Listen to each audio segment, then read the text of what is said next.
Welcome to Mr. Foy's Easel. I'm going to spell a long word here and then explain how that relates to the program today. And that is a tough one, isn't it? Onomatopoeia. I won't give you a quiz on how to spell that or define it, but basically it just means using words or made-up words to represent sounds. Maybe you can understand it better by my first illustration. I've got a little cartoon character here making a sound.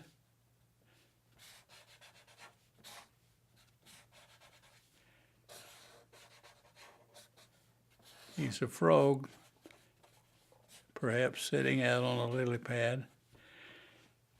And he makes a sound that people have determined sounds a lot like this, ribbit.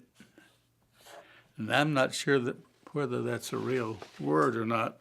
In onomatopoeia, sometimes real words that you can find in the dictionary are used, other times not. Well, let's turn from a frog to a fella at the soda fountain who looks rather contented. Wait till you see what he's doing. All right, he likes milkshakes, and he has one here. And he has a straw. And what is he saying? Well, of course, slurp.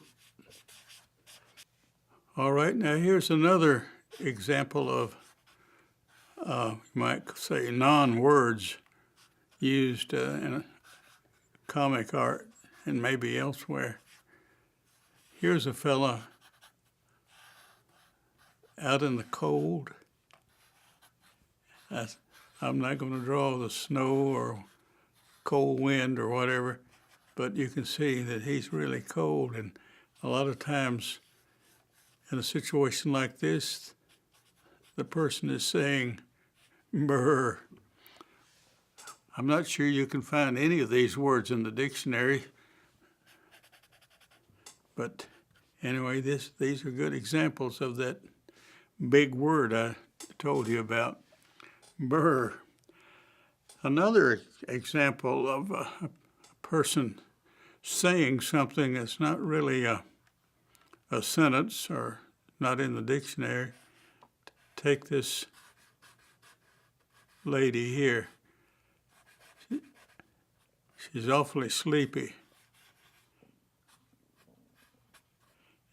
And she has her hand up like that. And she's saying, ho hum.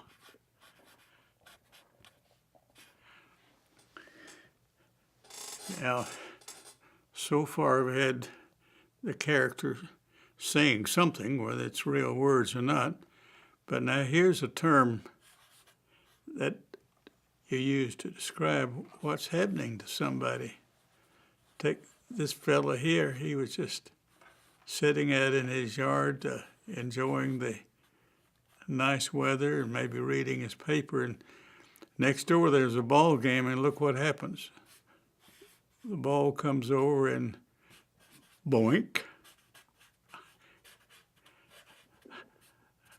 Nobody knows for sure whether the sound of a baseball hitting somebody in the head is really boink, but I've seen it used, the term used a number of times in comic art.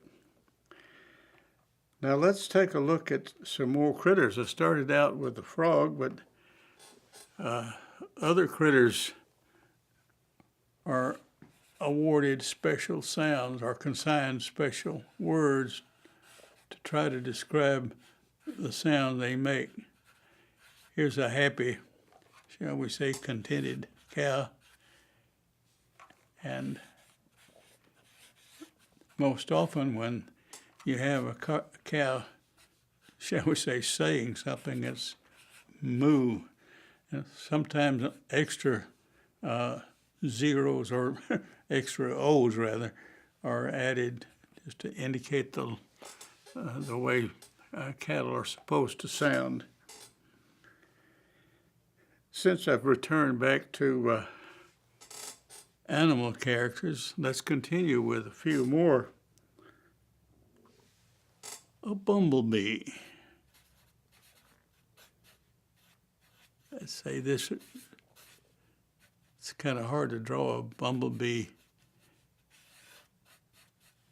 flying through the air, but here he goes in a cartoon, we would say BZZZ. Now, buzz is a word, but bzz isn't.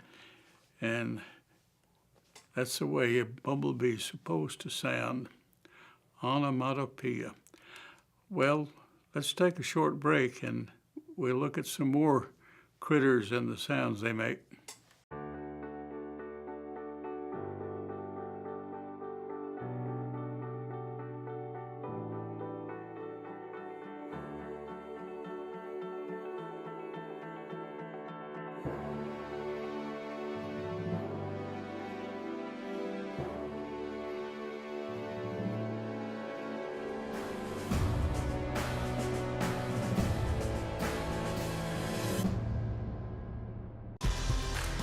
Home security is now available through Conway Corp.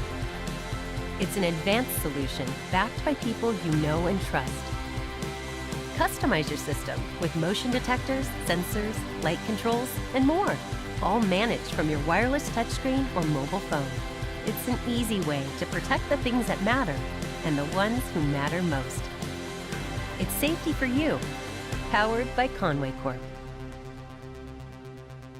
Well, welcome back. Let's look at a forest character during hibernation time. Of course, I'm talking about Mr. Bear.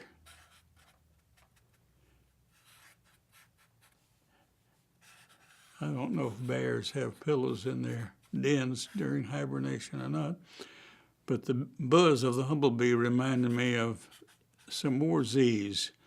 Whether it's a bear or a person or whatever, cartoonists usually represent the snoring with the letters as you see here. I don't know whether that describes a snore or not. Now, when I showed the man with the baseball hitting him in the head, that was boink. Reminds me of another sound, supposedly that of a pig, which, as you have guessed by now, is oink. I didn't check the dictionary to see whether either boink or oink was in there, but let's go on and look at one or two more. If you have a cat in your house that is sometimes really contented, especially contented, they might make a sound like this, purr. I don't know of anything that purrs besides a cat unless it's a really smooth running car engine. Then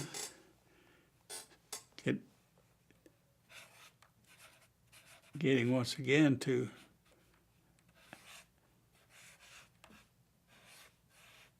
wild critters. A snake is supposed to make this kind of sound, a hissing sound. And some, of course, make a rattling sound with the rattlers on their tails. But this one is just a hisser, not a rattler. This is a domesticated animal again, but in cartoons, a lot of times the dog is out on a hunt and he has his nose down close to the ground, trying to smell where a rabbit has been running by, and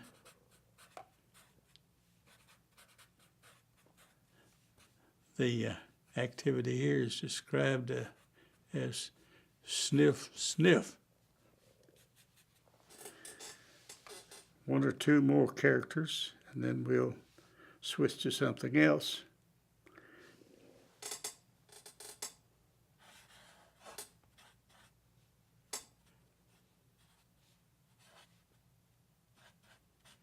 A donkey, when it brays,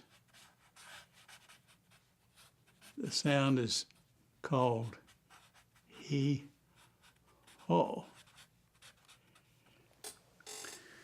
Now, in addition to onomatopoeia with people and critters, you have a lot of other examples that don't necessarily involve either people or animals. In a comic strip, for example, you might have a firecracker exploding. Of course, it could be pow, or sometimes they call it kapow. And if you have an explosion, say in a comic strip, frequently the whole panel is taken up with something like ka-boom.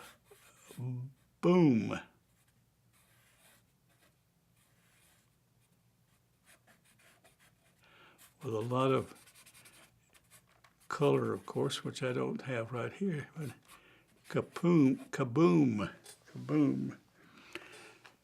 And then something that falls from a height, like maybe a heavy object like a safe from a second-story window.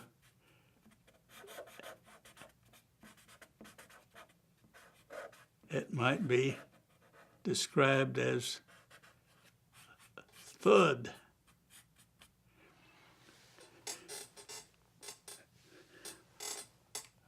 A fast-moving car in a cartoon.